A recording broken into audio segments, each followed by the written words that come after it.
Welcome, everybody, to another episode of Ironclad Business Podcast, brought to you by Kraft and Lowe.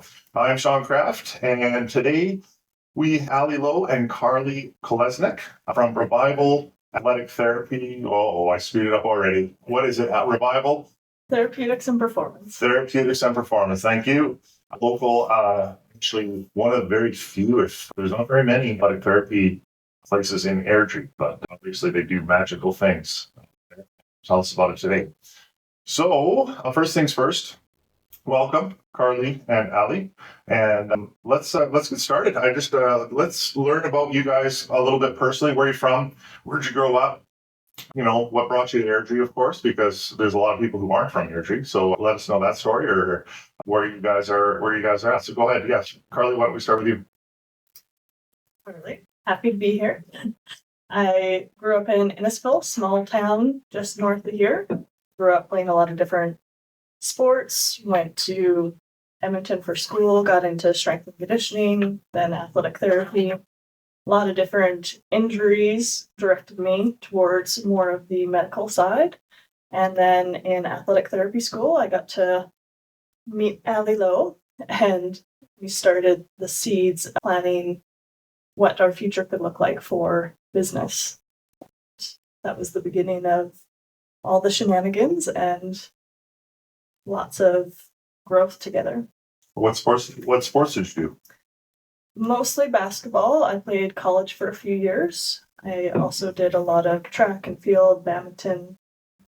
But was the one that took over and allowed me to experience a lot of different injuries that gave me a lot of background in what we do now and a lot of understanding and appreciation of just how hard it can be to go through chronic pain and have an understanding of the different ins and outs that go into recovery. And what school was that with again?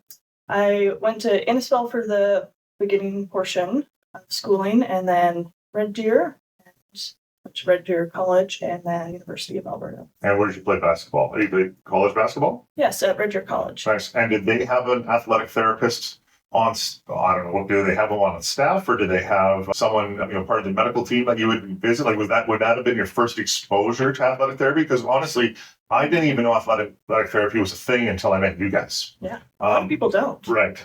So were you exposed that way, or did you just do the kind of the typical physiotherapy thing versus athletic therapy? Great question. I did experience athletic therapy for the first time when I was playing basketball. I saw a lot of different practitioners. So there was one main athletic therapist that oversaw all the sports teams. There was then students that helped out, wouldn't call them an athletic therapist per se, but kind of acting in the sport medicine role. And then also got kind of passed around a little bit to different practitioners, saw chiro, physio, at a lot of secondary clinics. I had an interest, as I mentioned, in the medical field, more so because it seemed like I kept getting hurt over and over again. And despite training a lot and you're trying to make sure you're doing everything you can for conditioning, kept getting injured. And at the time, didn't understand why. Knowing what I know now, there's a few different components, maybe missed autoimmune conditions, all of that kind of fun stuff that didn't get looked at that led to a lot of reoccurring injury, frustration, I would say. So athletic therapy was something that helped support that journey. And the reason I was drawn to it is when I had worked with an athletic therapist, they would start to ask more questions in regards to the mechanics and some of the other areas that might be involved, as opposed to just where I was experiencing discomfort. Right. Very cool. And Miss Ali. So tell us a bit about you. I'm Ali. I was born and raised in Hong Kong, so quite a few ways away from here. I grew up there until 15, the year, and I was 15, here to Alberta. Actually spent my first 2 years of life in Canada in Canmore, and then finished high school, and then went to Mount Royal for university. Growing up in Hong Kong, I played basketball. I've been exposed to many sports. Skating was one of them, basketball, swimming. Fortunately, the focus where I lived in and wasn't on sports, and it was actually quite frowned upon that I cared about sports and I wanted to play sports. Wasn't big emphasis on that. So, and quite often I felt like I had to actually choose between the two, or the reason why you don't do well in school is because you play sports. And there seems to be a false belief in the correlation in between those two. So I feel like there was some misalignment there where I grew up and the expectation of me and where my passion is just didn't seem to be aligned, which was a lot for a teenager to come to terms with and realize, because you just don't know what is wrong with you, or to be told that maybe there's something wrong with you, you're just not working hard enough, or I was meant to be in a different field, heavily focused on it. If I had stayed home, probably would have been in accounting. Just thinking back, it's crazy to think because it's not really in my interest, but it made me feel like, well, that's just maybe something I have to do or I should be doing instead. Which accounting sounds really boring. No, I mean, I love all my accountant friends out there, but it's my wife's passion. So it's crazy how it just, she loves the accounting side of it anyway. So it's funny, right? Yeah. We all have different interests, but Yeah, or yeah. I should have been. So accounting's not for you. Yeah, well, I mean, God bless accountants. We need them, but yeah, it's not for everybody, for sure. Yeah. Yeah, so it was accounting, insurance, or just something business related. I definitely struggled academically back home. It was not my learning style. It wasn't an environment where I felt like I could be successful in. So made the move to here by myself when I was 15 and continue to play my sport. I was able to play sports without interruptions because my parents don't live here, so they couldn't tell me no. And continued playing sports throughout and continued into learning about what athletic therapy is, and then realized that, hey, that may be the program that I am interested in. So what was your introduction to athletic therapy? Was it more academic and then kind of career focused, or did you experience injuries like Carly did and have to get fixed up? I think athletic therapy, the term, was so unknown to me when I was 15, 16. Playing sports in the high school setting, there wasn't like a trainer or an athletic therapist, that type of role. Not in Canmore anyways. So my exposure to field, I was more so thinking something along to do with physio or physical therapy or sports psychology. But I didn't know that, hey, there's actually athletic therapy until I did my research and what university program do I want to apply to. And that was in grade 11, and going online and looking at all the different programs, faculties, different universities, because I need to make that decision for myself to apply for something, because I was on a visa here. It just kind of made me led to like, oh, there's actually a term, athletic therapy, that fits exactly what I want to do. So that's kind of introduced to it. Fair enough. So different than physiotherapy, right? Because again, I mean, almost everybody's aware of physiotherapy. In fact, it's interesting because when I was young, you won't think it to look at me now because I'm a shaped lawyer, but I was very athletic. I was a hockey player and I had a severe groin injury. And my parents were incredibly supportive. So much so that actually they found, and I don't know how we found them, but I actually had the Calgary Flames doctor. And then he sent me to the Calgary Flames physiotherapist. And then he sent me to the Calgary Flames, personal trainer, wild, so supportive. I had the best of the best, when I was 16 to try to 17 to get through this groin injury. And at that time, and that would have been the mid to late 90s, not once was athletic therapy a thing. It was an option, and an option is different now. You guys know the histories of athletic therapy, right? Crazy that time. What I know now, just from having you guys treat my shoulder and work with my family in their sports and athletic injuries, it actually kind of blows my mind a little bit. That I don't know if it just wasn't a thing then. I don't know. I don't know the history. Do you guys have any idea when this came to be? Don't quote me on the exact year, but we're talking the 60s.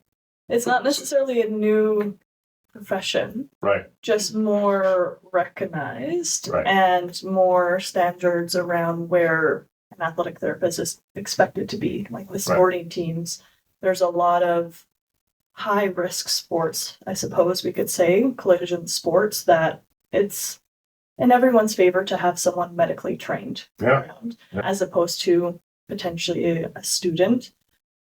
Students can be very helpful in that situation for different things if it's cut scrapes, but if you're dealing with something like cardiac arrest or femur fracture, you want to have someone who's been trained to go through that. And that's where athletic therapists have become more well known, is in the field setting. However, the athletic therapy name does us a little bit of a disservice. Because a lot of the time people assume we just work with athletes, and then that's also subject to what is your definition of an athlete. We view athletes as anyone who wants to move their body. Right. So if you move your body, you're an athlete of life. That's a broad definition. Yeah. So that also means that if you have issues with movement in day-to-day life, or you're wanting to do different activities and you can't, you could potentially benefit from seeing an athletic therapist. Of course. And as soon as you view it that way, you're like, okay, maybe I'm not trying to run a marathon tomorrow. Maybe I'm just trying to unload my dishwasher. And that in itself can be seen as quite the feat. That's true. Mentally and physically, right? That's true. Because even when I first, came to see you guys, you're right, that athletic, the definition of athlete, that's tricky. It is. And I'm sure there's a lot of people think, oh, well, or elderly people or people even like me now. It's like, well, I'm not an athlete. Yeah, that is challenging. We get that a lot. Yeah, got to bust through those barriers. Yeah, definitely one of your challenges for sure. 100%. Yeah. A lot of people often will say to us that, how come I haven't heard of you before? Or why did it take me so long to get here?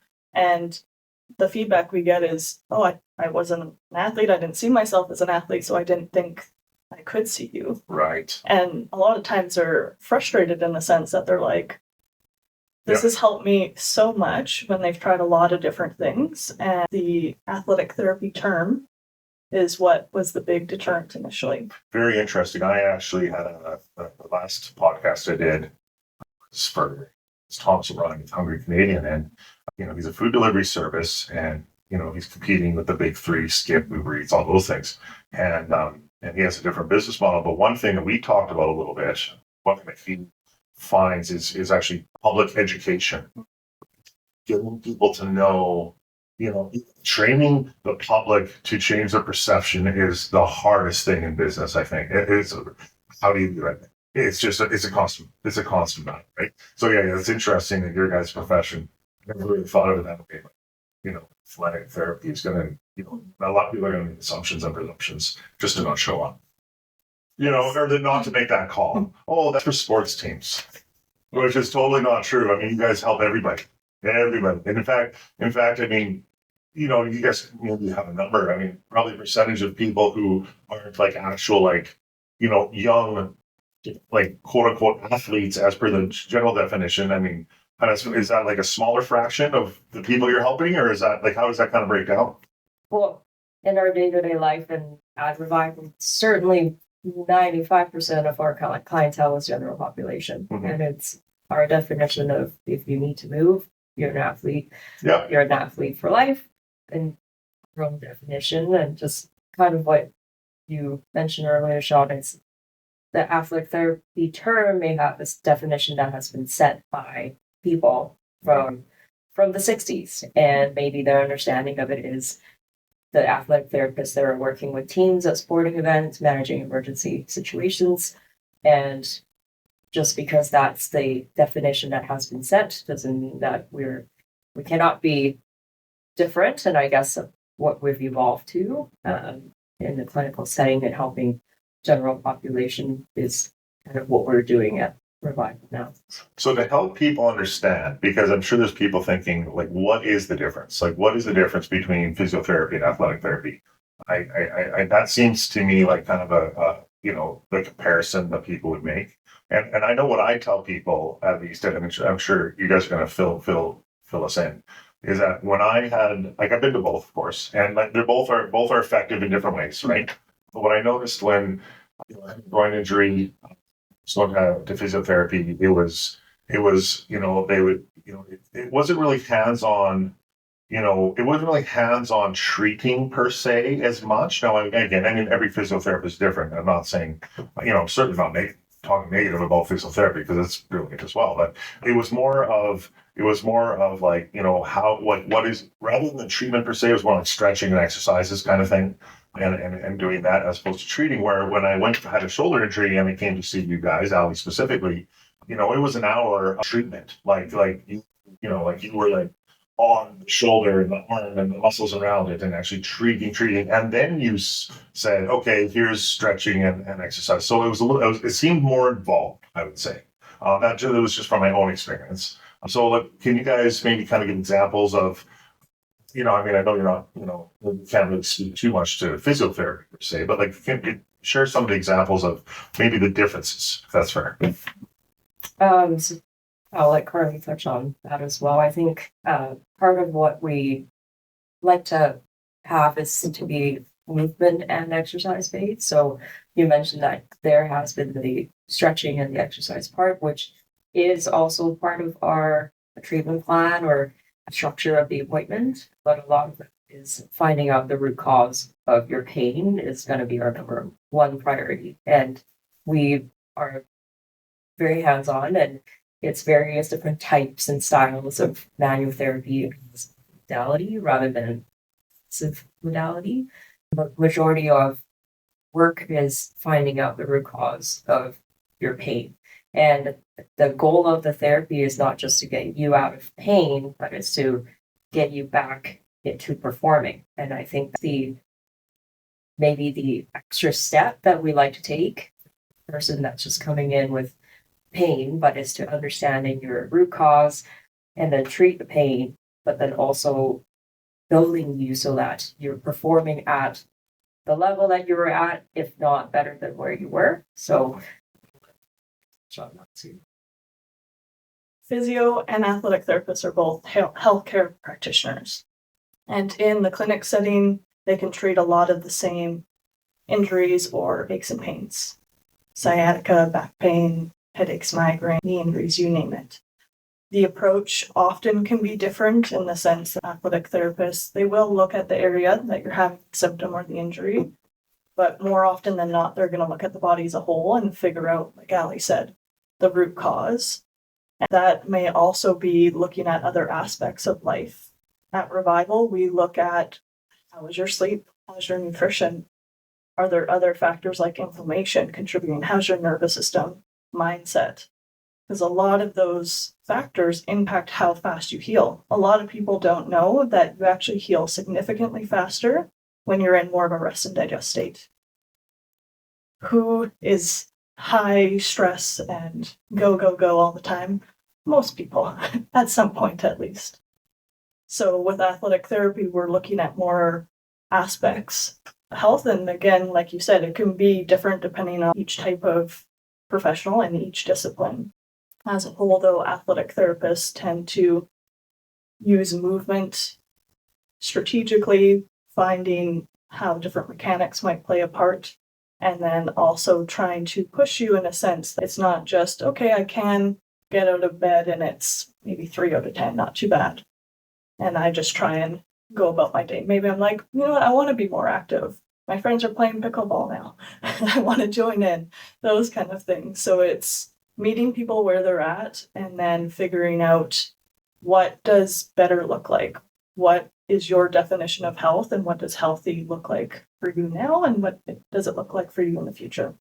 Are there specializations within athletic therapy as well? Because I mean, it sounds like it covers a lot. Is there some categories that, some practitioners tend to lean toward that they really enjoy? And then is that kind of a good way? Because I know you guys have a number of people at your clinic now, and that way you guys can all work together as a team. I always sell the team aspect business, I think it's brilliant, right? And I think it makes it makes everything stronger. It makes it better for people. I share with some people, I know somebody, you've heard of the Mayo clinics in the US, right? These privatized medical clinics. I don't know a lot about them, but my understanding is they have, practitioners, medical practitioners in many different areas, and so if you don't know what's wrong with you, you go there and you're going to get examined by all these different people, and they work as a team and they figure it out, which I've heard someone experience, and it was amazing. They said, like, our Alberta, they saw different doctors and different specialists, but all at different times. They didn't communicate with each other, because everybody's an expert at their own thing. Actually, the probably the most brilliant thing I've ever heard a medical practitioner tell me was their family doctor. He said, Sean, if you got a problem and you go to, a family doctor or general practitioner, he said, we're going to give you drugs, because he says that's what we do. If you have a problem and you go to a surgeon, they're going to look into cutting you open and fixing you with surgery, because that's what they do. If you go to a chiropractor with the same problem, they're going to do an adjustment. If you go to a physiotherapist, they're going to give you exercises and stretches, because that's what they do. We all know our own fields. And he said, it's real. To me, it just blew my mind. It's like, I've never looked at it that way, which again, when you think about these Mayo clinics, if that is indeed, how they operate, which I think it is, it's brilliant, right? And then of course, so then we come to your guys' clinic, athletic therapy, and you just mentioned all these different aspects. So is it common for people to kind of try to learn more and do that specialization, or does obviously everybody has the general knowledge? How do you guys approach that?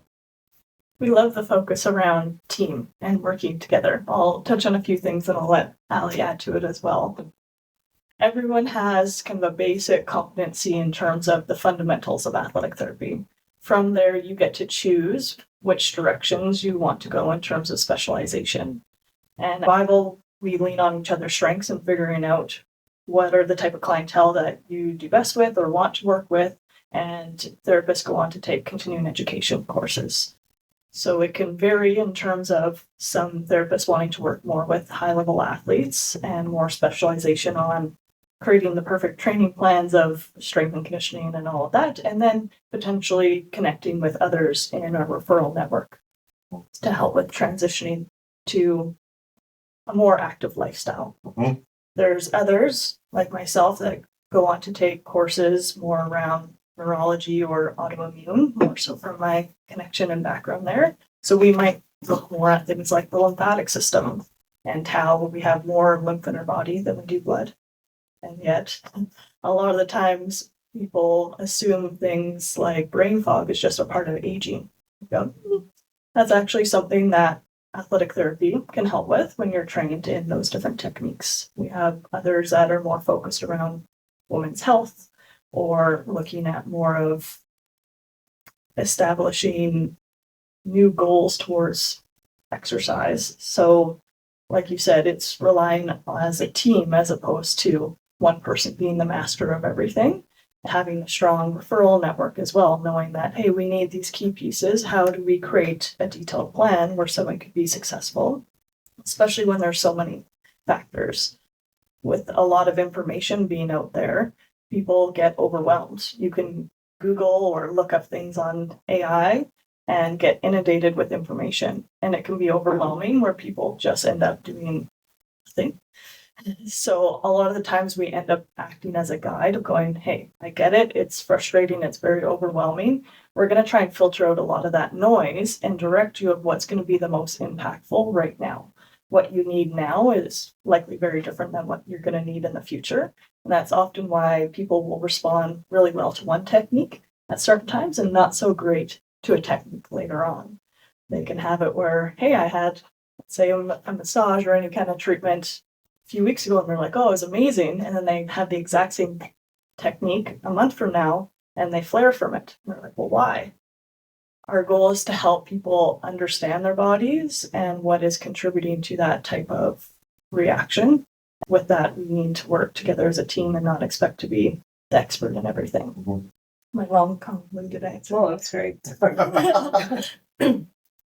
I think another what drawn me to be an athletic therapist, not just working in the clinical setting, and I can say that for maybe even new athletic therapists upcoming or people who are interested in being a clinical athletic therapist, is that in the clinical setting, you have so much flexibility when it comes to what type of practitioner you want to be. And you're mentioning about like subsets and like if there's any specialization, it really is up to the therapist to decide on that. And part of what we do as mentors at Revival is we help our newer therapists to kind of find their path and find their passion and interest and align them with clients that they enjoy working with, and then they can build their skills and their experience and create what they really like to do, what they really enjoy at the end of the day.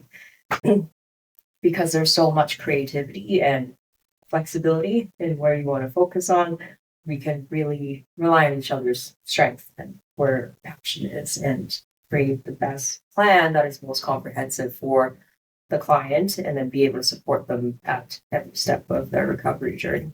And I think that's important for you, for all businesses, when you have people, like junior people coming up, is to encourage. And I do the same thing in my law firm. When I have a junior lawyer or an art student come to me and they show interest in an area of law or like digging in, like so corporate law, for example. There's people who've made a career of corporate, like being corporate lawyer, and but there's a lot of there's nuances. There's like so many little nuances, this and that, and all these other things. And then, like a lot of like general practice lawyers. And I always share with people, I know probably like 80 or 90% of, of the area perhaps, and I can help you with 90% of what you need, but, I'm not like the specialist nuance guy. So, but again, like you guys say about referral networks, I know tons of people in Calgary are specialists. And so I say my junior lawyers, like, look, if this is something that fascinates you, that it really interests you, learn it, specialize in it. I'm going to support you. I'll put you for the right people. So I think that's critical for business owners on the business side to have junior people who are still learning to not only encourage it, accept it, but encourage it. And I think, again, it makes everybody better, 100%. And yeah, I think to the way I always see my business, at least the law side of the business is, and I tell clients this to their face, I just say, look, I just want what's best for you. Like if you've got to specialize, if you have like some nuanced kind of weird legal thing that I don't think I'm your guy, I'm going to help you find the right person, right? Like there's a lawyer out there who has knowledge and is better than I do, but if you can build your team with that knowledge and, have your, just send them down the hall to the other person, that's the ultimate goal, right? So I think, yeah, it sounds like you guys are certainly on your way. So I guess let's jump into a little bit more business now. Like we talked a lot about the athletic therapy side. It was good. Like tell us more about your business as it stands today. Like how many therapists do you have? Tell us, kind of get into that. Let's hear kind of where you're. Revival is constantly growing and evolving. We have a team of therapists and certified athletic therapists, registered massage therapists currently. I want to go into the exact numbers and how many. Well, you don't be going exactly. What do you got? Like 4, 5, 6? You got 4 or 5 therapists. You got a massage, or what do you? Yeah, like people come and go too, obviously. But kind of where are you guys at in terms of your team? Yeah, including Carly and myself, I think we're 6. 6 athletic therapists and 2 massage therapists. Yep. Like lost. No, I don't. As Ellie mentioned, constantly looking to grow. We are looking at expanding our team as well, with the demand being the big part. As more and more people are finding out about athletic therapists, friends and family are referring, we're finding there's more and more need to expand schedules that are already quite full. So wait list taking several weeks to get into. And we are looking at what other types of disciplines we would like to have with the team. We are predominantly athletic therapy.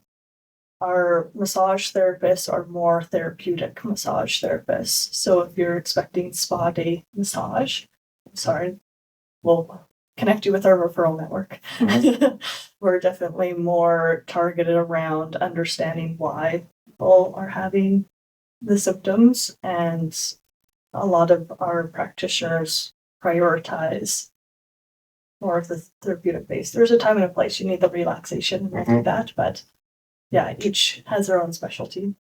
Yeah, I'm all about fix me, massage, fix me. I probably could use some relaxing to your point. Yes. But yeah, no, I like the fix me type stuff. It needs to be strategy, though. Yeah, right? It's like you need the relaxation piece to get into the state to be open for treatment. It's true. Because it doesn't all need to be torturous. It's I mean, true. there's different techniques that are very effective. A lot of our team members use a technique called rapid, which is very spicy, I say. Like, it's tender. However, there are other techniques that could be equally as effective that are lighter. It depends what your nervous system needs. And if you just had, say, a concussion, motor vehicle accident, anything like that, if we start jumping at you with the most aggressive techniques, your body is going to be like, what is happening? Yeah. Go into lockdown mode. So it's all about meeting people where they're at. Yeah, fair enough. When did you guys start your business? Like, how long ago? Do you remember the year? 2020? 2020. Was that COVID? It was. Yeah. Oh yeah, that's fun. Right in the middle. Yeah. So hands-on profession when you couldn't be hands-on. Yeah. It makes it tricky. We did have a period of time due to COVID that we had to close not long after opening. We started in July, and in December we had to close for 5 weeks because we were not deemed essential. There was a technicality in connection with athletic therapy that said we didn't fall into the essential category. We were fortunate that a lot of people, including clients, petitioned, and we were able to be included in that. Oh, very cool. So there was, I think, 2 rounds of lockdown. Mm-hmm. Lockdowns where businesses were had to close by the government. And yeah, the first round of lockdown, the ET wasn't deemed as essential. It wasn't recognized by the federal government. And luckily, this, as time went on and petition and growing more awareness, we were able to continue operating throughout the next round of lockdown. But for our first, since we opened in 2020 in July, yeah, we were only open for 6 months, 5 months, and then we were 2 months. Well, you survived anything, eh? It was definitely an interesting time to start something new, and many might call it crazy. Many might say that, are you out of your mind? It was a time of a lot of uncertainty in the world, a lot of fear, everyone's hesitating. There's a lot of question marks in the air. We don't even know how we're operating in life, let alone how can you start something brand new and believe in it, jump into it. So that, in hindsight, that was a bold move and in a time of uncertainty. Yeah, fair enough. So that's definitely, so the challenge, we've actually talked a few of the challenges, that are specific to athletic therapy. One is the definition of athlete. The second is acknowledgement from the government, right? Insurance companies, right? Is that a bit of a challenge sometimes, I think, right? Because some insurance companies might work, some maybe not, right? So those are all, and it's funny, those are all, you kind of want to say those are external challenges of business that, you just have to deal with. It's out of your control, right? Kind of, right? The education, the public education is one aspect. And of course, but there's you need people to, push insurance companies, push governments to acknowledge what you are, but it's all, those are external challenges which are not easy. I mean, not all business has those, right? Like how are you finding overcoming those ones? Is it coming along or it's just every day? I would say we do a good job of overcoming it, especially in athletic therapy. A lot of the times the insurance or the government recognition can be seen as kind of a hard stop or something that can cause some to throw in the towel and just go, oh, there's no insurance coverage and that's why they're not busy or not successful. We haven't seen it too much as a barrier. We're mindful of it and it makes us have to be strategic in different ways, but in no means does that prevent us from helping people. And when we first started out, we had even done some different surveys to give feedback to our governing bodies and showing that well over half our clientele were paying out of pocket. They didn't have insurance coverage. They had it for other types of practitioners, but they were choosing to pay out of pocket because they had tried a lot of different things. So we focused on what we could control, and that was not our lack of insurance coverage. Although we are registered and have our governing body do national exam and everything like that. We're not regulated, and that's a big difference with it. And although many of our clients now more and more have insurance coverage, or it can be used as kind of in a grouping category of if you have physio or chiro, it could be also used for athletic therapy. So it has gotten better for sure, but it was never something in our mindset that really stopped us from doing what we felt like would be helpful. So we shift then from external challenges to internal challenges in terms of just running a business. I mean, I always like asking this question. I mean, most businesses have the same challenges, right? Like what are well, I'll just say it. This is, people are, people are obviously their greatest asset, but it's also challenging because everybody's got different personalities, everybody's got different, views, and goals and all that stuff. So I assume, kind of working and managing people is always tricky, right? But what are some of the other internal challenges, I don't know, for you guys, like scheduling, marketing, all that kind of stuff, and how do you overcome that, or what have you been doing to work toward those? Yeah, the question is how many hats can you wear? That's true. As a business owner, yes, nonstop. Business infinite almost. Yes. You get good at balancing hats, but not necessarily balancing everything else equally. You quickly figure out what you're good at, what you're not good at, and if you don't hire out to find other team members to help you with what you're not good at, you will learn very quickly how challenging it is. So when we started Revival as therapists, we had a lot of therapist-based skills. We like to think that comes with some communication skills. That doesn't come with a lot of the other operational ins and outs, how to hire people. Mm-hmm. That was a big challenge, especially early on, is you're like, oh, you seem like a nice person. You can think you know what kind of interview questions to ask and everything. And later you learn that there's maybe better ways of going about it in terms of finding out what is the most important for you and your core values and what the business needs. And you can be more strategic with it. So we have definitely evolved in terms of how we select different team members. For us, a big part of it is who you are as a person, what you value, and being able to work as a team. There can be amazing therapists that are not team players. Yeah. And we wish you all the best, but you're not a good fit for Revival. Because at Revival, we work as a team. We need clients to feel that we work as a team and feel supportive. And if you want to be the one woman or one man show, then you can do that on your own or somewhere else. That's true. So a lot of it is understanding different ways of getting to know people. We understand interviews can be scary, asking all the questions. We also know that sometimes people will tell you what you want to hear and not the answers that really kind of dictate of what the future would look like. Fair enough. There's lots of challenges. Yeah. But in the topic of people, I guess that's definitely the backbone of business is people. It's people help grow the team, build the team, follow us into the future is people. Challenge is also being the athletic therapy predominant clinic and continue to be that way is in a small/growing profession like AT. It's hard to find ATs and good ATs and good therapists in general, especially in the clinical setting. And I would still say majority of the awareness of athletic therapy is still in the field side of things, like the sports setting that we were just discussing. Not many even new grads are aware they could be taking this direction as a career path. And a lot of our challenges in that sense is we need to spread awareness and educate the future prospective ATs and even like therapists that, hey, this is the clinical setting that does exist and who focuses on collaboration and team culture and all that. We do exist in this as an environment.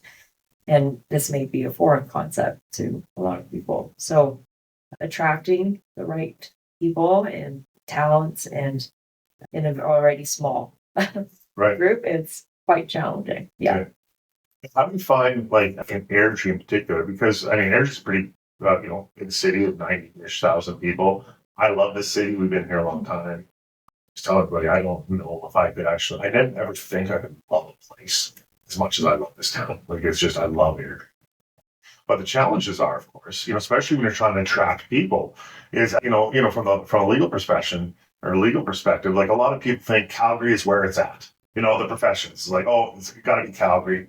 They think of Airdrie, at least, kind of, my own experience is that, a lot of people, they don't really think of Airdrie as, that place where I can succeed as a professional, which is completely not true. Just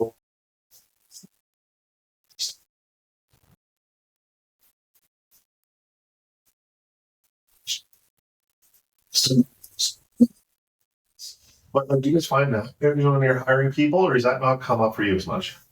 This is definitely an interesting topic and perspective too. Me, myself I live downtown Calgary. My life is in Calgary. My circle is in Calgary, and working in Airdrie and kind of seeing the difference and the contrast comparison between the two. And when we're hiring and putting job postings out, we're going to university and speaking with students, which are in Calgary. Mm-hmm. That definitely shows our, definitely maybe another barrier to kind of entry and having access to candidates, because to me, I could be wrong. I think Airdrie people think commuting into Calgary for work is kind of like a no-brainer, whereas Calgary people would not see that coming to Airdrie. Right, I agree. It's no, it doesn't go both ways. Yeah, that's right. So, it's further from Calgary to Airdrie than it is from Airdrie to Calgary. For the exact amount of distance, that's something that I picked up on. That Airdrie locals may even be looking at job postings are in Calgary first, right, and then they'll look at Airdrie second. Which I don't know if that's because they were thinking, oh, there's not enough of opportunities here. Maybe the opportunities are not measurable to what they can have in Calgary, which isn't necessarily true. I think Airdrie's evolved a lot recently, right? I think in the last 10 years, I think Airdrie's evolved so much and grown so much. And I think there are far more opportunities here than people realize. And again, that goes to sort of public education again, right? Because you're right. I agree with you. I just think, I think it's probably similar in a lot of professions. Like you hit the nail on the head. It's like, oh, well, I go look for a job in Calgary. Well, wait, we got there's a lot of opportunities in Airdrie now, and we're growing all the time. I mean, it's great. Like I share with people, like Airdrie's, we continue to grow. Our population is growing, which is more potential clients, right? Which is more potential people who want to work in Calgary, who are other professionals who may move here. So it's, I find for me, and it sounds like for you guys too, it's a little bit of a challenge still, but I think it's changing. I think there's more and more people, kind of watching. I think so. I think that'll be one challenge that seems to be getting easier over the time in terms of finding the right people. We'll see how it goes. I think naturally, again, we try to focus on what we can control. Yeah. So I cannot control people's willingness to commute or their perception of where opportunities are. But one thing that we focus on doing is that we're building the brand, creating awareness of Revival and the clinic. And I think at the end of the day, if I go to a therapist, would you like to work in a busy clinic, a clinic that have high volume of clients, great marketing, a brand that's already recognized? I'm sure if you asked a new grad, would they rather be in an environment, or you can be in the city, but in the clinic maybe doesn't have as high volume or doesn't put as much effort into marketing, what would they choose? So I'm hoping that in the future, in the direction that we continue going and attracting talents, is that they would take those things into consideration. And that's something that it's in our control that we'll continue working on. It's to build the brand. And I think at the end of the day, when people recognize the brand and it's reputable, I think they would hopefully to be more drawn to working in the Revival, regardless where it is. Yeah, exactly. Yeah. We have had staff move to work for us, and we are one of the biggest, if not the biggest, athletic therapy owned and operated clinics here in Alberta, especially Airdrie. And a big part of that being that athletic therapy is standalone. Very often, people will still see athletic therapists working under surgeons, different components, because they'll do the full assessments for them. Revival athletic therapists, you get to do assessment, treatment plan, the whole piece. Right. So for therapists who really enjoyed that aspect, they're really drawn to Revival. Mm-hmm. Yeah, that's good. I've seen that too. Is that you're making good headway in business when you have people move. That's a good sign, right? And you're right. And it's it's a place to be about that brand, like you say. It takes time. And again, back to the people, you need the people to continue, like the people who work with you, to continue building on that brand, right? It's all the challenges of all businesses, right? And it's fascinating. What about sort of the nuts and bolts? We talked about marketing a little bit. I mean, a lot of word of mouth. I mean, especially again, Airdrie. I mean, it's so beautiful. I mean, it's still small town enough that word of mouth is amazing. A lot of people know a lot of people, which is fantastic in this town. But from an accounting and bookkeeping and all that stuff. I mean, all businesses, when you start, you're doing it on your own. Do you guys have different people for that now? Are you still doing a lot of that kind of like the number crunching still, or do you have people have kind of evolved?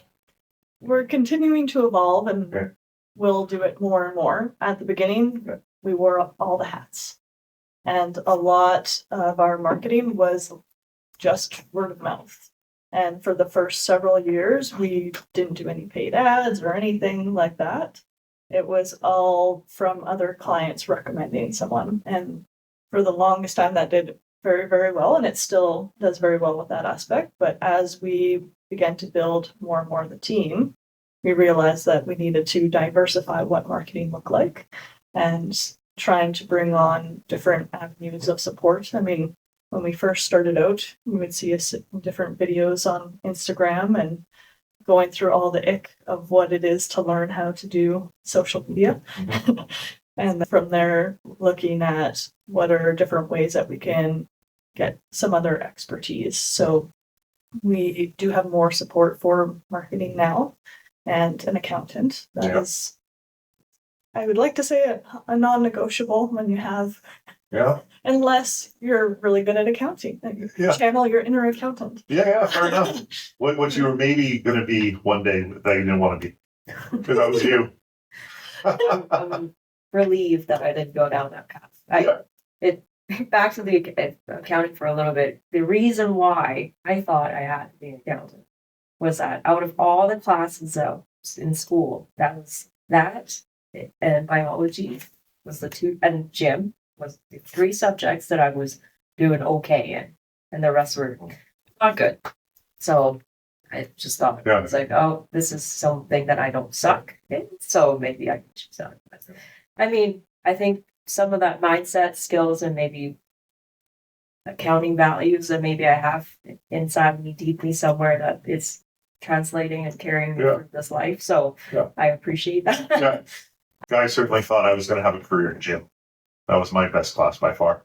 Back in the day, wasn't it? No? I have to say, though, because she talks like she doesn't do well in school. And I feel like it's all relative, and it's also about finding your passions. Yeah. Like, she's a rock star that, 90 plus, we were in school together. Yeah. She nails it. So I feel like there's a bit of that false picture of fair enough. I was good at gym and all that.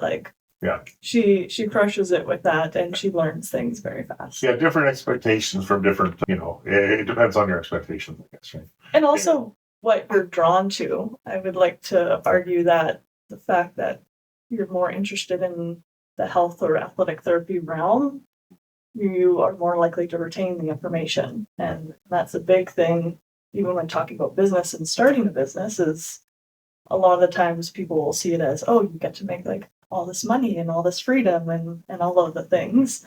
But if you aren't interested in what you're doing, it's going to be pretty challenging and hard to learn or excel in. And I like to think that it's because we have some form of connection in terms of the health and wellness industry that we're able to excel. So the big question of all business owners is why? Why? why did you guys want to start your own business? Because I mean, there's lots of, there's other athletic therapy clinics, there's other avenues, there's other places you can work. You can work, for certain, surgeons that are saying or this and that. Why did you guys want to own your own business? I think there's multiple layers to that for sure. I would say maybe a more condensed version would be being able to have the flexibility to do it how you would like to do it would be more the draw. I would say enough times of feeling like you were hitting guardrails a little bit of, okay, why are we doing it this way? Oh, because that's just how we've always done it. Okay, well, why? Why is one of my favorite questions. May drive some people crazy, but I like to understand, is this the most efficient way of doing things? And sometimes when you're working with another company, you have to be okay with following what are their rules, what are their directions, where do they see things going?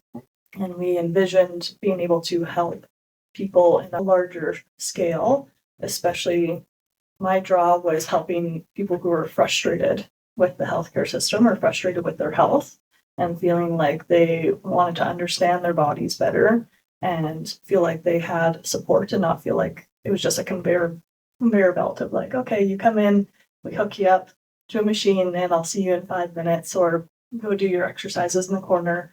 Again, some people do really well with that. We saw enough of the frustrated individuals even as we were going through school working with some of the athletes. So we talked about having our own business even when we were in school. We had an inclination that a lot of the other types of clinics we had seen, it didn't feel like it fully aligned with what we had pictured or envisioned. Right. Why is also one of my favorite questions to ask. And I think for my own brain, it's like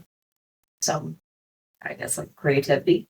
That definition is very different. That's why I'm like, can I say that? Like sometimes I don't think I'm creative in some areas, and some areas maybe I am, but I think big motivator of starting your own thing is that you have the creativity and you have the vision and you can create a brand that really truly aligns with yourself. And agreeing with the part that you said, like even when we were in school going through the program, we knew that having our own business is kind of the direction that we want to go to and kind of the passion. I'd say we knew really what it entailed being a business owner because we were never in school for it. But we just know, hey, this is what we learned about athletic therapy. This is my vision of what it should look like. Can help the public. And is there anything around us that's speaking to those elements? 100%. There isn't. So that kind of sparked the creativity and also motivation to maybe we do have to grow. One thing that I noted, what you guys just shared, is that change or being more efficient or doing things differently. And what I found in my business, at least in the law firm, is that one thing that I say to all people when I hire them, whether they're senior or junior, it doesn't even matter. I say, look, there's no pride in this office in terms of how we operate. There is zero. There's no toes to step on. There's no toe. If you have an idea, you think we can do things differently and better, let us know. I don't want anybody to feel that it's not my place, because it's all ultimately about being better. It's all about being better in business, and the end goal is just to make better for clients always, right? And so it's interesting you guys say that, because you're exactly right. The vast majority of businesses, when people work there, I've never had somebody come up to me and say, hey, when I started anything, hey, Sean, if you notice anything to do differently, let me know. You know what I mean? I'm all ears. I want to be better. But nobody's ever done that for me. And one of the whys of me running my own business is exactly. It's like I have ways that I think we can do things better, but I also am open to other people who work with us doing it as well. And I think so many people, especially like older professions like law, I mean, there's just one way to do it. And I think those guys are being left behind right now. Right. And it's just, you either care about your clients and your patients or, whatever, or your customers, whatever business you're in, or or you're just going to, and they're going to accept you, or you're going to make it better for them all the time. And I think that's critical. And it's fascinating that you guys kind of touched on the same stuff. We love that. And that's a big part of our culture too, is leave the ego at the door. We're all humans. Sure, we can think we have a good direction on different things, but everyone has different experiences that go into their perspective. And sometimes there's items that you miss. So we are constantly reminding the team of, hey, what are the friction points? What are some different ways that we can view this differently, and how can we improve together? And that's one of the non-negotiables when we're looking for team members, is you need to have a growth mindset. We don't do well with status quo. And if you just want to show up and clock in, clock out, we're going to have a hard time growing together, because a lot of it is evolving, like you said. And just because we've done something one way for the longest time doesn't mean it can't change. I mean, there's something to be said in terms of if it's already been made efficient, you don't have to reinvent the wheel just for the sake of causing havoc or for fun. But at the same time, there has to be openness and willingness to see that there's many different ways to do something. Yeah, it's interesting. I use the equilibrium. Like I said, I strive, for equilibrium. But that being said, we also evolve time. So it's like we're constantly evolving. We're striving for equal, kind of like in equilibrium, so we can, all kind of catch up, but we're continuously evolving. So it's like those two terms, though they're complete opposite, we strive for both. We do both. Like we strive for equilibrium, but we're always evolving. And I think successful businesses need to do that. I think, I don't know. I think maybe there might be one day you find the perfect way to run your own business. But I don't know if that exists, because things change all the time. I was going to say, let me know when you find the secret sauce for that. Yeah, things change, and you have to evolve. And it's fascinating. Like, again, you can tell the businesses, there's a lot of businesses that don't evolve. And the ones that do, I think they're the ones that they're the ones that get out ahead for sure. I think it's fascinating. And so when you guys got out of school, and you worked for other people a little bit, right, for a short period of time, and you knew you wanted to start your own business, who was there for you? Who in your lives, like who gave you guys guidance? Who gave you guys advice? Who was important in your lives? When you were starting up your own business, because it's not easy. It's scary. It's unknown. Did you guys kind of just, go on your own, or did you have friends that were supporting you? What were some of the things that they shared with you about it, and how were they there for you guys? Very loaded question, I would say. We were very fortunate that we had each other, of course, and be able to talk each other through things or panic together, one of the two. I was also fortunate that before we had made the decision to do that, had a lot of clients as well that were pushing.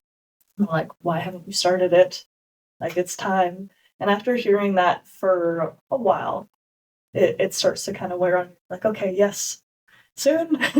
So clients were big motivators for that. They could tell, we didn't tell them at all that we had plans of eventually owning our own clinic. We also didn't have a time frame. Like, we didn't think it was going to be during COVID. And that was literally our swift kick to be like, now's the time. You're doing this. So I would say the clients were a big push. I'll be honest that a lot of friends and family otherwise, when I mentioned, hey, I want to do this, they're like, why would you do that? Mm-hmm. Like, it's not stable. You'll be starting from scratch. Like, it's easier to stay under someone else. Mm-hmm. So the uncertainty part was challenging for others. I like to listen to my instinct, and although it was harder than it is now to listen to that, I knew that you could either be temporarily unhappy by trying to push through change, or you can be more unhappy long term by feeling stuck and feeling like there's a lot of restrictions on what you would like to do and build, and a lot of different potential. And of course, hearing the clients constantly being like, do it now. I want now. And you're like, okay. that was a big part for me. Know that people were questioning why. Because Good thing you didn't know that. Yeah, why would I share that? I'm gonna have to come after them.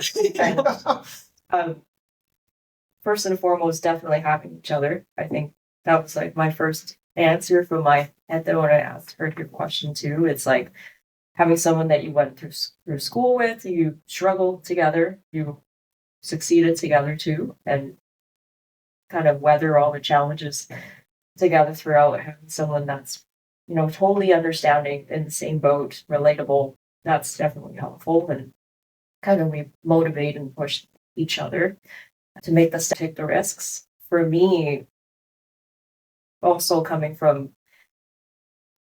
so I guess this is something about me is I don't usually know that I'm unhappy until I allow myself to have a moment take a moment and take a step back, pause, look at it. Otherwise, I'll just keep working.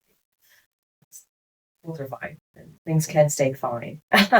So COVID kind of was that pausing moment in that time of my life, in my career, because still viewing myself as young at the time and fresh out of school, it's like, if it wasn't for that pause, I would not think that was the moment. Like, I didn't think that moment was coming.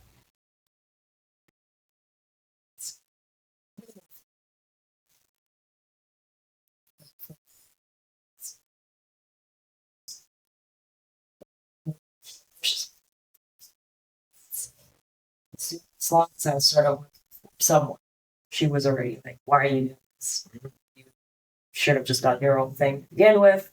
Or she would say, this is a great opportunity for you to learn some stuff, but you got to get out of there. So she was quite entrepreneurial. Yes, she was quite like kind of having always that seed and planting it in my head that like there is urgency. Yeah. This is not the end. Yeah. This is not where you need to be comfortable or feel like you're stuck in.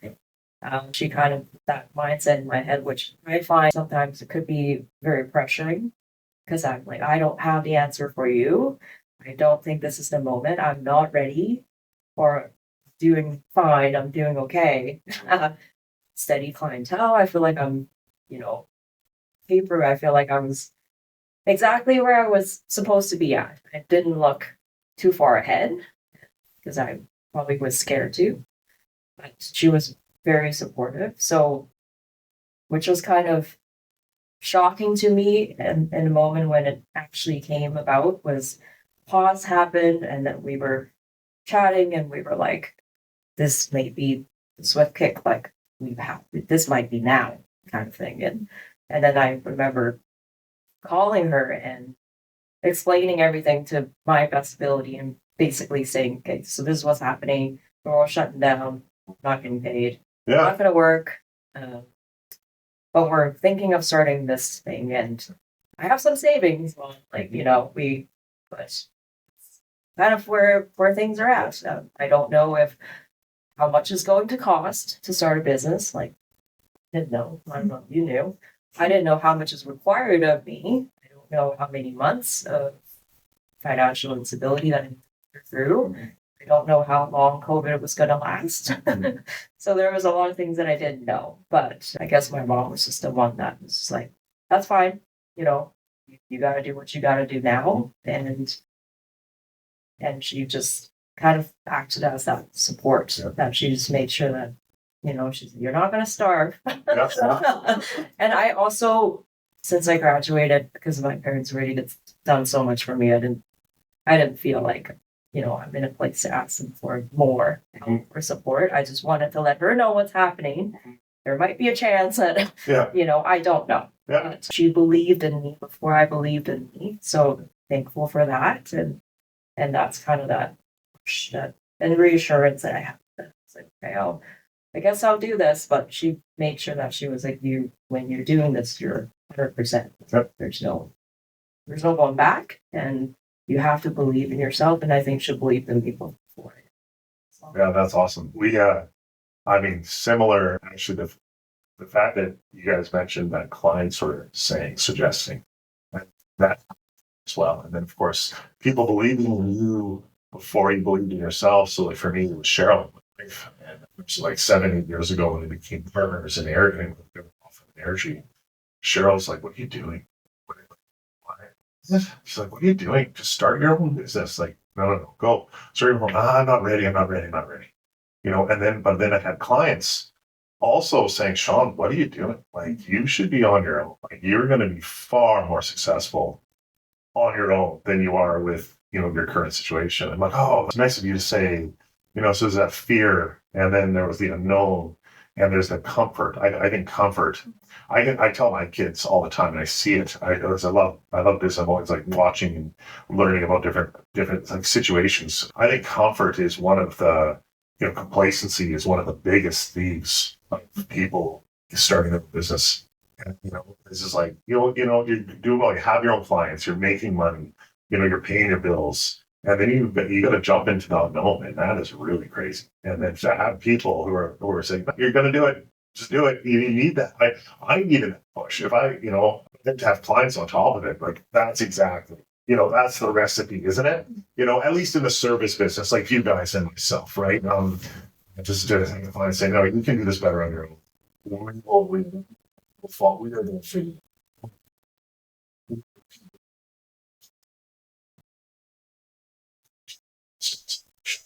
So that's someone who says, do it. Don't worry about it. We're going to be okay. I was crazy. It's amazing. And I think that I'm sure it's pretty common thread, a common story. You don't have to have it all figured out. No. As much as we love to plan. I mean, I like to have plan A through Z, the what ifs and all of that. But at the end of the day, you can't for business. There's so many different things. We didn't know it would take 3 months just to get a change of use permit when looking at buildings. We're like, where was the note on that? And like Ali said, sometimes you get caught into things where it's not until you pause that you realize you need that shift. And something Ali and I need to continuously remind each other on in terms of remembering to pause, because we're very much in the mindset of you get in, you put your head down, you do your work, you're in the trenches, and you get into the long days, 14-hour days, and you don't complain, you just get it done. And you can get stuck in that cycle. It's like the hamster wheel where you got momentum and you're like, okay, I just show up and I do the next thing. And sometimes it's better to actually pause and hear what other people are saying. And you're like, why are people saying that? And like you mentioned with clients, if they're the ones that are believing in you and then trying to push you, they're recognizing something. Mm-hmm. I hear it all the time. They're like, you're so passionate about this. Once I get you started talking about this, like, you just light up and you're energized. I'm like, don't get me started. I'll be here all day. Mm-hmm. But at the same time, they could feel that and feel that drive. And then also see that because there is that drive, we want to look at all the different components. It's not just like, hey, I want the checkbox of, hey, client came in. We covered all the basic competencies that our governing body would be proud of like, hey, this is what an athletic therapy appointment is. It's like, no, what about this and that? And have you thought of this? And we're looking at so many different things. My clients joke a lot with appointments is sometimes I have a tendency of running a little bit longer on my appointments because I get into different things. And the joke is, oh, you must have found something you weren't okay with leaving there. And I'm like, yes. Mm-hmm. And once I know it's there, like, I want to help you, and they can feel that care and really appreciate the clients being able to push us, because a lot of those clients hunted us down after, and we were able to have a wait list before we even opened Revival. Yeah, critical. And then from a business perspective, well, I mean, you're an athletic therapist first, and you're business people. Well, that switches sometimes with all the hats, right? But from a business perspective, generally speaking, if someone is thinking, of maybe starting their own business, what advice do you guys have to people who are in your position? Maybe they're like, I don't know, like I'm scared. I don't know if I should do it. No matter what it is, whether it's selling candy or athletic therapy or whatever, what would you wish somebody would have shared with you at the time that you kind of learned the hard way? I don't know if I learned the hard way. My initial thought when you mentioned it was understanding your why. Like, why do you feel like you need to do it on your own? And what draws you to that? Because if the idea is just like, I want to make a bunch of money and set my own hours and all this freedom, then I'd say that's not the right reason to get into business. Because you'll have a reality check that you don't open a business to work less. Yeah. That could be a hard pill to swallow. Eventually, you might get to the point where there's better harmony. I don't even like the word balance, because it doesn't exist. But I would say learning that you do have to be strategic in terms of where your effort goes and what you prioritize. You can't have multiple priorities as much as you think you can. So if you are thinking of building a business, what are you okay with temporarily sacrificing or pausing? Because it can't be this work-life balance of, oh, I had this perfect amount of time for work and the family life and friends and all that kind of component. It is important, and by no means am I making it sound like burnout is a good idea. However, you do need to look at what is your priority. And if you're in the season of growth for your business, you have to be willing to sacrifice some other things for a period of time, at least. Now, there's no such thing as an 8-hour workday. Not for a business owner. Not for a business owner. I think very similar to what Carlita said. Two words that came to my mind immediately was commitment and sacrifice. She touched on those, right? For the people that are kind of on the fence, or they have heard of the idea of, oh, I should start my own business, or that sounds like a great thing. It sounds like so much freedom, so much income, more money, more freedom, and you can just hire a bunch of people to work for you and you do none of it. And which is not true. And it will be a big reality check for those. And a lot of times, the topic of priorities too, when I have my old friends that would come talk to me and they were like, oh, I'm thinking about, starting business around this area because I like doing this, but I think I should make a big business out of it. And I think the misunderstanding is just because you like doing something or this is what you're interested in right now doesn't mean that you have all the, seeds to plant for a successful business. Like you can have great ideas, but if you don't know what the priorities are, it cannot turn into a successful business. It can turn into a business, but the longevity of it, the success of it is not guaranteed. So I would urge people to also think about what are your priorities like around that. Are you passionate enough to be doing this 24/7? And it's 24/7 indefinitely. There's no end date. There's not a date where I'm going to stop here and then let the rest take over. Are you passionate enough to be talking, living through it like 24/7 for indefinitely? And then what are the priorities? What is the problem that you're trying to solve? And I think what differentiates good business and good businesses and successful businesses is successful businesses are here to solve problems and across all fields, like in law, therapy, in accounting, in marketing. We're all trying to solve problems, and we're trying to solve people's unique problems and have the solution for them. So are you trying to solve a problem here? You can have passion. If this is not going to be solving people's problem, you may not have a demand. You might be wondering, why don't people care about this? Why don't I have a lineup outside my door?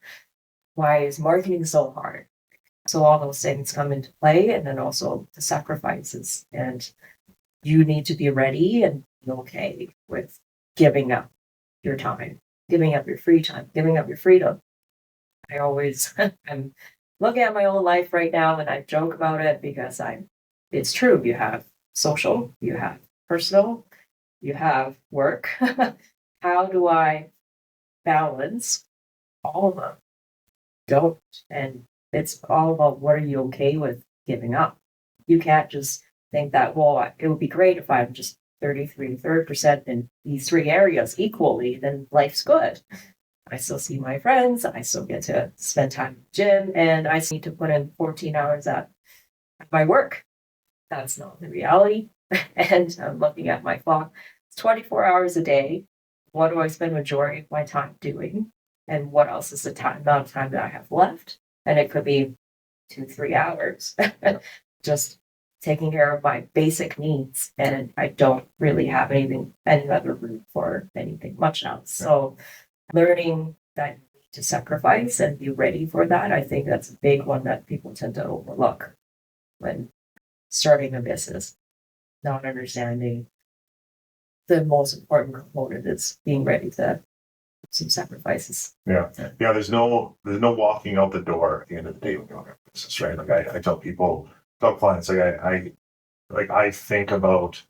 I think about not only the business, like but for me, I guess as a lawyer, like I'm thinking about my files. I'm thinking about how I'm going to best help my clients. I'm thinking about the business. I think about it almost all the time. I mean, it's subconsciously ingrained in my mind right now. And so consciously, when I'm visiting, when I am doing other aspects, if we're visiting with friends, if we're out for dinner, I mean, I certainly am there, but it's doesn't leave me.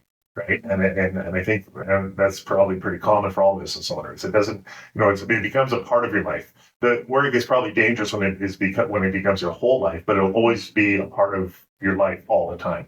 And to me, that's a blessing. I love it, right? And I mean, it's a positive part of our lives. I mean, Cheryl and I, for us, we work together. You guys have each other to work with. And that's a relationship, and that's a wonderful part of it, right? And then, of course, for us, with our kids, like, do we wish we could spend a little bit more time with the kids? Yeah, we do, but that's also part of what this is, and like Cheryl and I were yesterday, I think I was sharing with you, we're doing a bunch of work at the office. We brought the kids to us. We said, okay, kids, family time, we're going to be at the office, but we're together, and so like, yeah, you have to find different ways because it is part of you now.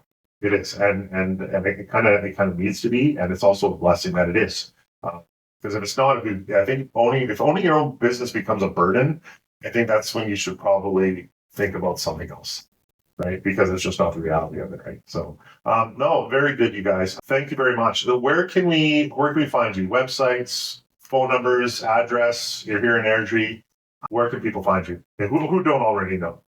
You can find us on our website, therapeutics.ca. It's a great website with a lot of information about us on there, and also a lot of helpful resources clients may find helpful there as well. There's contact forms directly on the website. You can reach out to us through there, whether that's for business inquiries, affiliation inquiries, referrals, or just clients thinking that maybe athletic therapy could be helpful to them. You can find us there through the contact form. We have our Instagram, built by Revival, Insta, Facebook as well. Yeah. People are unsure if we can help. One of the best things to do is call and chat with one of our team members. We work with a lot of different individuals that feel like they've tried a lot of different things, whether it's hypermobility, yes, or some back pain or soreness that hasn't been able to go away for 20 plus years. We may not have all the answers, especially not in the first session, but we'll get you to where you need to go regardless of who you start with. And for goodness sakes, we are all athletes, right? This isn't for teenagers and 20-somethings who are in sports. This is for all of us. We want to change the myth that you need to be an athlete to see an athletic therapist. We also want to change the pain is normal narrative in terms of if you're dealing with symptoms on a day-to-day basis, let's talk about it. That brain fog you've been experiencing, those normal menstrual cramps that should not be there, all the weird ins and outs of symptoms that we accept because we believe they're a part of aging. Let's chat about it. Let's figure it out if those headaches with the weather are actually normal, especially when you live around the Chinooks. Of course.